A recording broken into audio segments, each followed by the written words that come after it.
Kembali lagi di berita wrestling. Ini mengandung konten spoiler dan review.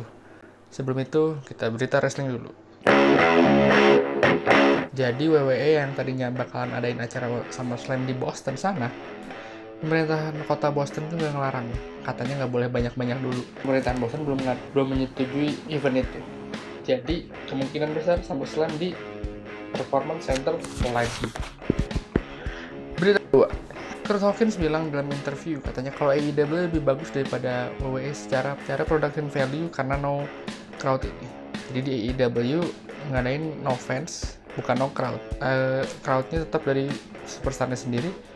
Tapi kalau WWE no crowd, sama sekali no crowd. Jadi emang kalau dilihat dari beberapa minggu terakhir, WWE cenderung lebih kosong, nggak ada orang, nggak ada penonton. Jadi garing aja gitu di Performance Center. Sementara kalau AEW ngadain dengan no fans, tapi masih ada crowd, masih hidup si eventnya. Kurt Hawkins juga bilang katanya dia tertarik kalau untuk masuk ke AEW, tapi nggak tahu AEW tertarik merekrut dia apa enggak. Berita selanjutnya dari New Japan Pro Wrestling. Event NJPW Wrestle Dynasty yang tadinya harusnya digelar di Madison Square Garden, itu terpaksa dibatalin karena COVID-19 udah pasti. Nah, NJPW mempertimbangkan untuk ngadain acara tanpa penonton kayak AEW dan WWE. Semua kayaknya bakalan ke arah situ deh sekarang. Berita keempat, AEW minggu ini menang lagi dari NXT, tapi ratingnya dua-duanya sama-sama naik, tapi ya tetap AEW yang menang. Berita selanjutnya, Jon Moxley bilang dalam interview, katanya kalau di backstage AEW lebih senang, lebih have fun. Jadi di backstage AEW itu lebih kayak indie scene, jadi para pemain, para penulis, mereka tuh bebas dan mereka punya kreativitas sendiri di backstage AEW. Maka dari itu tercermin AEW di layarnya kayak gimana. Semua orang punya kreativitas, semua orang ide-ide yang masih fresh dan masih baru. Beda kalau di WWE orangnya lebih tegang, ide-idenya ditolak, gitu kata Jon Moxley. Dan berita selanjutnya, karena pertandingan Unsanctioned Match Lights Out Jon Moxley lawan Kenny Omega di AEW Full Gear November lalu. Mereka dengar karena pertandingan itu dianggap brutal dan sadis. Banyak darah terlihat di ring dan juga banyak sangat sadis kayak mukul pakai tongkat baseball, pakai kawat, pakai sapu kayak gitu. Jadi AEW didenda sebesar $10.000. Oke, ini review Money in the Bank.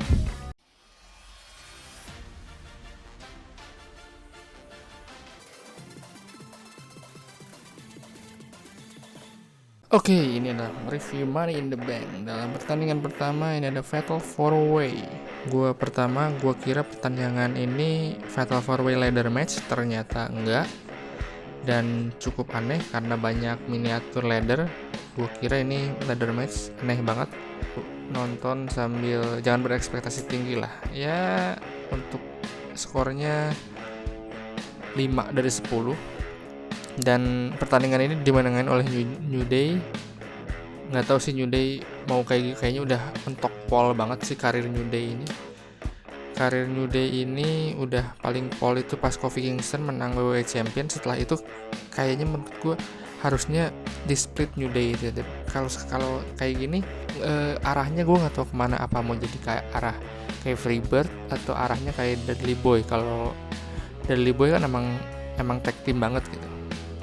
Dan Dudley Boy itu Bray sama Devon nggak ada yang bisa dipecah di WWE, nggak ada yang karirnya sukses di WWE as a single wrestler. Tapi kalau New Day itu udah kebukti, kayak Big E pernah menang NXT Champion dan Kofi Kingston udah menang WWE Champion.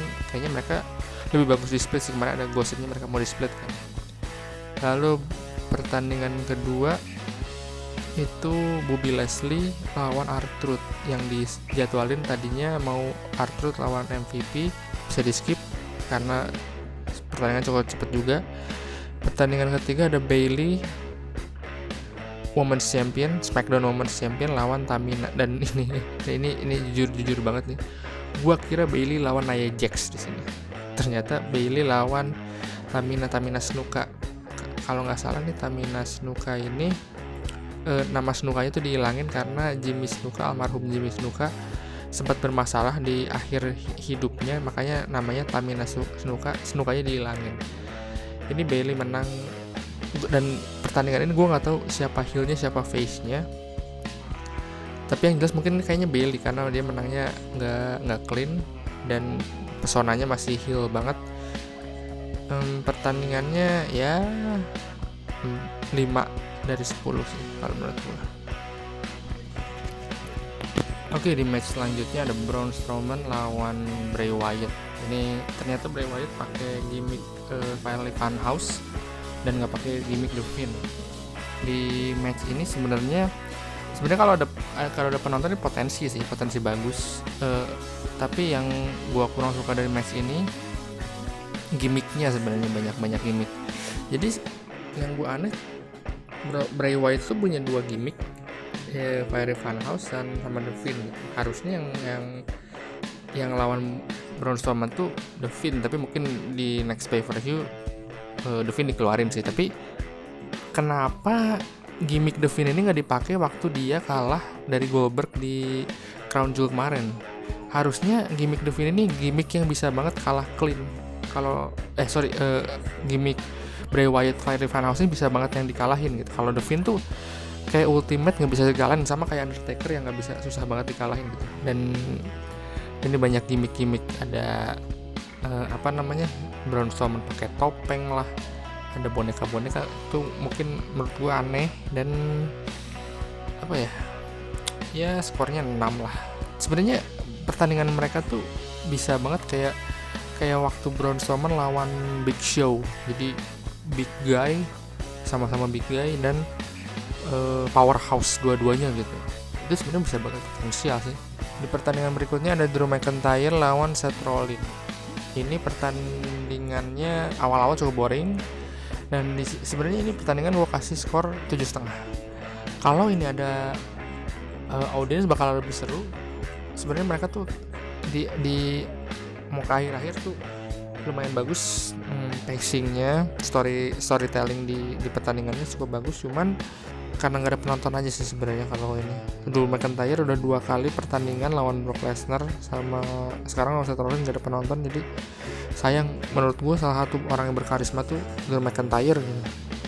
Sayang banget sih nggak ada penonton. Dan pertandingan di mana Drew McIntyre, di endingnya yang cukup aneh, Drew McIntyre sama Seth Rollins salaman.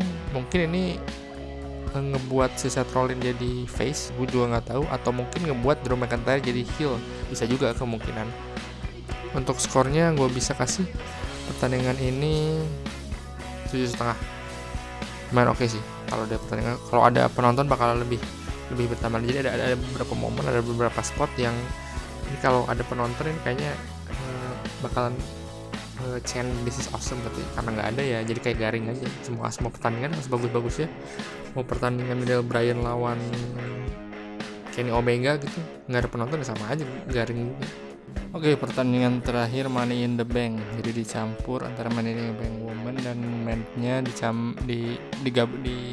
dibarengin pertandingannya. Kalau dari segi wrestling, menurut gue ini bukan wrestling ya. Ini nggak tahu apalah, sinematik.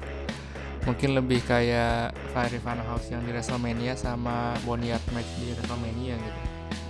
Money in the Bank match ini jadi sinematik, jadi ada unsur action dan unsur komedinya. Jadi kayak layaknya film-film action, tapi nggak melulu action sih gitu. Yang gue aneh sebenarnya konfrontasi antara perempuan dan woman dan men karena ini pertandingan digabung. Yang momennya dulu deh, yang momennya kan yang Asuka yang menang di akhir match itu. Menangnya benar-benar absurd menurut gue. Ini dua-duanya benar-benar absurd. Yang pertama pas Asuka menang, ada Baron Corbin lagi naik dan si Asuka nendang Baron Corbin. Terus Baron Corbin kayak mau nahan Asuka buat ngambil gitu. Kan ini briefcase-nya beda ya. Kenapa Asuka harus nendang Baron Corbin gitu? Gue pikir mungkin yang woman-nya masih ada kesempatan gitu. Jadi yang woman-nya bisa dapat 2 atau yang man-nya bisa dapat 2 gitu. Ternyata enggak, woman-nya 1 yang warna putih, yang man-nya yang warna hijau. Ini yang gue aneh, kenapa Asuka harus nendang Baron Corbin? Kenapa nggak mereka bareng-bareng ambil aja gitu? Jadi kayak bisa bikin heel bikin stable heel atau apa? Mereka sama-sama heel kan gitu.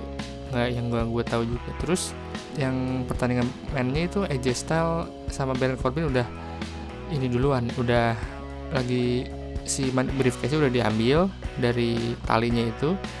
Terus ada Elias mukul Baron Corbin pakai gitar, dan si Baron Corbinnya jatuh dan si briefcase jatuh ke tangan Otis. Sebenarnya kan kalau di logikanya itu yang dapat AJ Styles kan, tapi malah si Otis yang menang gitu.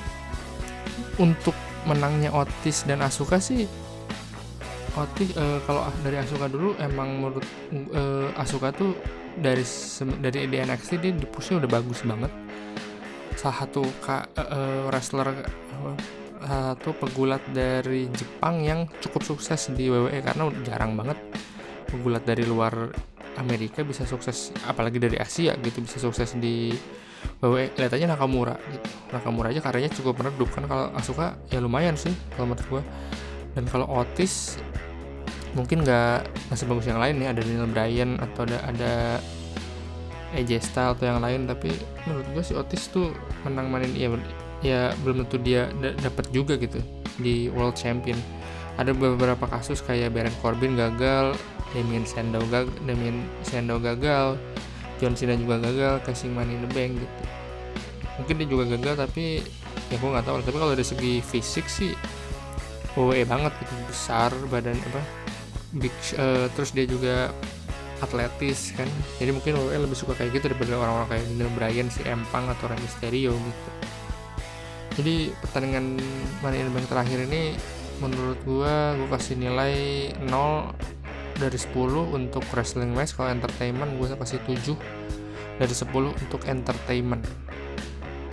Overall, pay-per-view Money in the Bank ini recommended sih buat lu tonton. Menurut gue kalau lu low expectation buat ngebuburit sambil ngobrol sama temen, sambil main game, terus pay-per-view-nya lu nyalain ya oke lah, lu bisa lihat-lihat dikit gitu. Tapi kalau lu nonton fokus, gue nggak rekomendasi.